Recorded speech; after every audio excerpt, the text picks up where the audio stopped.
El último informe realizado por la misión de la ONU en Venezuela determinó que la justicia del régimen ha tenido un rol importante en la represión. Este es el segundo informe que realiza esta misión independiente que presenta la Comisión de Derechos Humanos de Naciones Unidas, y vamos a conversar sobre las conclusiones y cuáles son los principales enunciados de este trabajo con uno de los miembros de la comisión investigadora, el abogado Francisco Cox. ¿Cómo está, abogado? Muy buenas tardes, gracias por este tiempo con CNN.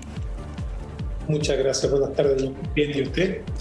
Bueno, bien, viendo este informe, que es el segundo que ustedes realizan, donde prácticamente no se ve ningún avance respecto al último que se presentó la vez anterior. ¿Cuál es la situación respecto a ese informe? ¿La situación hoy es peor en Venezuela? ¿Ha mejorado algo? ¿Se logró rescatar alguna de las recomendaciones que ustedes hicieron en ese primer informe? A ver, el tema es que son dos enfoques distintos de los informes. En este informe nosotros nos abocamos principalmente al rol que cumple la justicia en los delitos que habíamos detectado en el informe pasado. Entonces, no podemos hacer un comparativo si es que ha mejorado la situación. Nosotros en la actualización que hicimos en marzo dimos cuenta que había preocupación todavía respecto de ejecuciones extrajudiciales, de tortura, de detenciones arbitrarias, pero el enfoque de este informe es sobre el rol que cumple la justicia o el sistema de justicia, porque incluye jueces y fiscales en la represión y en la impunidad que existe en Venezuela respecto de este tipo de delitos. Ahora, en cuanto digamos, el rol que se está jugando en la represión, llama la atención que se dan detalles más bien se presentan violaciones sistemáticas a los derechos humanos en materia también sexual, tanto con hombres como con mujeres, y eso también llama la atención, que mujeres del sistema de justicia venezolano tampoco son receptivas ante este tipo de denuncias. ¿Qué fue lo más llamativo que le pareció a usted sobre este punto? Lo que nos llama, lo que concluimos con base razonable, y es importante destacar que el estándar que nosotros utilizamos es un estándar probatorio más bajo que un tribunal, pero lo que nos llamó la atención es que efectivamente de 170 personas que fueron presentadas con control de detención, para que el público chileno entienda, 66 manifestaron haber sido sometidos a tortura o tratos crueles, inhumanos y degradantes, y varios de ellos manifestaban muestras visibles en su cuerpo de tortura, y que los jueces y juezas no tomaron acciones respecto de esas denuncias que se le estaban presentando. De igual forma, los propios abogados y abogadas de estas personas presentaron denuncias ante la Fiscalía, ante la Comisión Nacional de Derechos Humanos o el Ombudsperson de Venezuela, y tampoco tenemos conocimiento de que se hayan tomado medidas ni acciones legales con esas denuncias. Sí. Y lo último que sí llama profundamente la atención es que, no obstante estas alegaciones hechas en audiencia y respecto de personas que tienen algunas muestras visibles de tortura, juezas y jueces los hayan devuelto a la custodia de los organismos, los mismos organismos que ellos estaban denunciando que habían sido torturados sin ningún tipo de investigación antes de entregárselo a su custodia. Y claro, mediado también por esa descripción que se hace de violencia sexual en ambos géneros. Ahora, abogado, claramente no hay ninguna protección para las víctimas, para personas que han sufrido violaciones a los derechos humanos. ¿Qué es lo que pasa con los agresores? ¿Se les hace algún tipo de investigación? ¿Son apartados de sus funciones? ¿O es como si nada de lo que se denuncia haya ocurrido? A ver, ahí un problema que hemos tenido es que la información que entrega, la información pública que entregan las autoridades de la República Bolivariana de Venezuela son inconsistentes, por lo tanto no es fácil de hacer un análisis de qué se hace. Hay cifras que se dan a veces de 300 personas, funcionarios que son sometidos a investigación, 352 en otra oportunidad, entonces no hay consistencia. Pero de los casos que nosotros habíamos documentado del año pasado, hay coincidencia respecto a algunos, y la información que nosotros tenemos es que no hay avances en ese sentido, no obstante la reapertura de algunos casos, pero siguen siendo cargos muy menores y solo respecto de mandos muy bajos, y no se hace un análisis de la cadena de mando ni de responsabilidades superiores respecto de la comisión de estos delitos. Y como documentamos en el informe anterior, aquí hay política de Estado y por lo tanto se tiene que investigar toda la línea de mando, y eso es lo que nosotros no estamos viendo. Este informe revela, claro, esta situación de la justicia que nosotros también conocimos de cerca durante la dictadura, la impunidad, todo lo que se espera que no ha ocurrido. ¿Cuál es la esperanza que tiene usted en esta instancia de negociación que ha empezado el pasado 13 de agosto en México? ¿Usted cree que esta mesa de diálogo que se abrió en México entre el gobierno y la oposición, mediados por Noruega, vaya a tener algún tipo de éxito que permitan solucionar algunos de estos problemas? Le pido disculpas, Matilde, porque yo no le puedo contestar eso porque nuestro mandato es muy acotado y somos un órgano apolítico, independiente e imparcial. Por lo tanto, esas negociaciones que están llevando adelante autoridades públicas, nosotros no podemos emitir opinión porque no está dentro de nuestro mandato. Entonces le pido la disculpa del caso.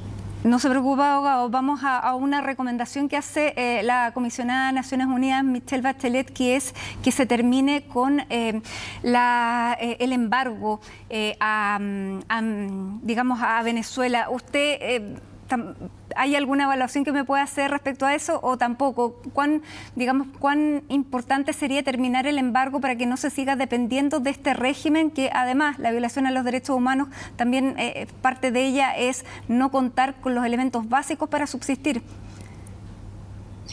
Nosotros tampoco me puedo pronunciar sobre el embargo. Hay una relatora especial sobre sanciones unilaterales y está el informe de la alta comisionada de Derechos Humanos, Michelle Bachelet, y no está dentro de nuestro ámbito de competencia las consecuencias del embargo. Son ejecución extrajudicial, detención arbitraria, tortura y desapariciones forzadas, respecto a lo cual nosotros tenemos mandato. Así que nuevamente le voy a pedir disculpas.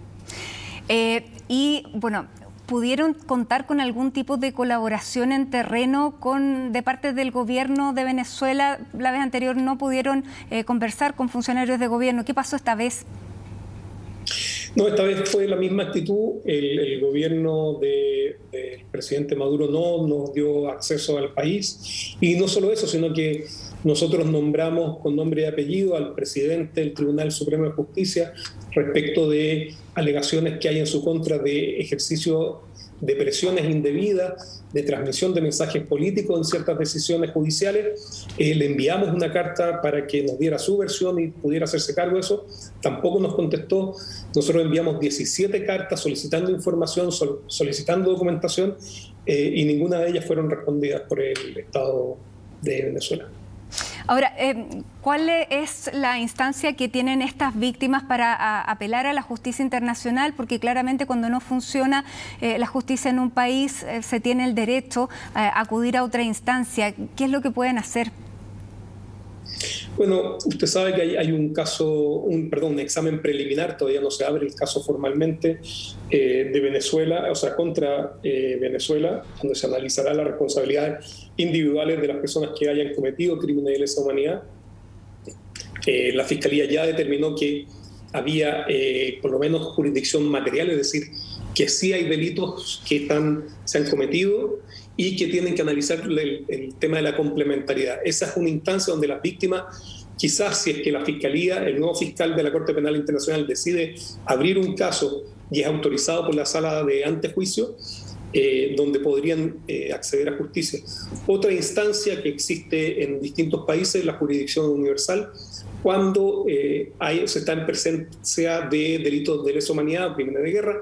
En este caso nosotros el año pasado dijimos que había crímenes de lesa humanidad, que insisto, con un estándar más bajo que un tribunal, y por lo tanto las víctimas podrían intentar obtener justicia en aquellos países que tienen jurisdicción universal, respetando obviamente los procedimientos de cada país y los estándares probatorios de cada país que tiene jurisdicción universal. Desde esa perspectiva, me imagino que tampoco funciona algo como lo que nosotros tenemos, que es el Instituto Nacional de Derechos Humanos. Más bien se denuncia que las personas que trabajan en materia de derechos humanos también son reprimidas. ¿Cómo se puede registrar entonces y, digamos, cuál es la labor que pueden cumplir ellos también pensando en una justicia tal vez posterior?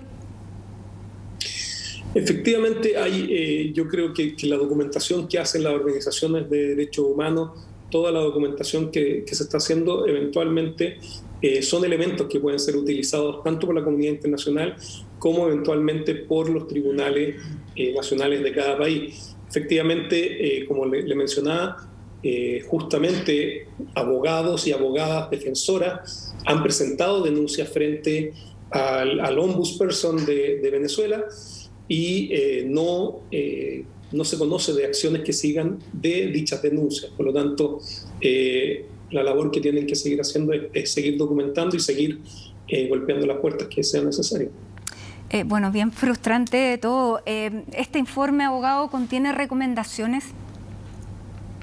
Sí, tiene recomendaciones, por ejemplo, de que los tribunales se abstengan de enviar a las personas a prisión preventiva a manos del SEBIN y el DGCIN, que son las agencias de inteligencia que actualmente tienen cárceles y que detienen a detenidos, que se cese la intervención de actores políticos externos y las presiones que ejercen sobre el Poder Judicial, y que la máxima magistratura, el Tribunal Supremo de Justicia, deje también de presionar a jueces de primera instancia, y también que se respete la carrera funcionaria tanto de fiscales como de jueces, para que ellos puedan ejercer su labor de manera imparcial e independiente y no bajo el temor de recibir instrucciones o perder el cargo si es que no siguen las instrucciones políticas que se les están dando.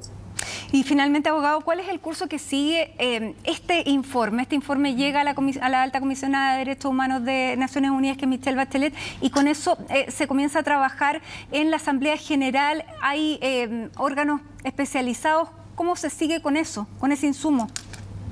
Nosotros presentamos en realidad más que a la alta comisionada, no obstante que le hemos obviamente comunicado el informe, lo presentamos ante el Consejo de Derechos Humanos el día 24 de septiembre, la próxima semana, por lo cual estaremos viajando con Marta y con Patricia, que son los otros miembros de la misión, a Ginebra a presentar el informe, y nosotros todavía nos resta un año más de mandato, donde seguiremos documentando las violaciones a los derechos humanos, si es que obviamente las hay, y las presentaremos en actualización en marzo y un nuevo informe en septiembre del año 2022.